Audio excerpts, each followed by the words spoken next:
Islamic Research Center.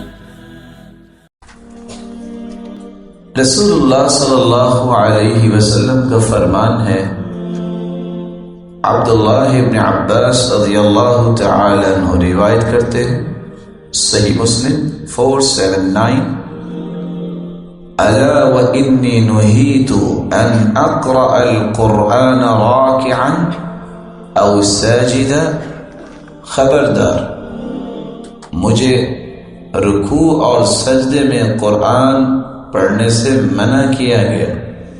وَأَمَّا الرُّكُوعُ فَعَظِّمُوا فِيهِ الرَّبَّ، رہا رکوع اس میں اللہ کی عظمت بیان کیا کرو۔ وَأَمَّا السُّجُودُ، رہے سجدے، فَاجْتَهِدُوا فِي الدُّعَاءِ، تو دعا میں کوشش کیا کرو۔ فَقَمِنٌ أَن يُسْتَجَابَ لَكُمْ، یہ زیادہ لائق ہے کہ اللہ تعالیٰ تمہاری سجدے کی دعاؤں کو قبول فرمائے۔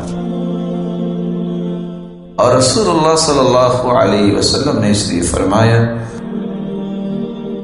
اقرب ما يكون العبد من ربه وهو ساجد، سب سے زیادہ قریب اللہ تعالیٰ کے انسان اس وقت ہوتا ہے جب وہ سجدے کی حالت میں ہوتا ہے۔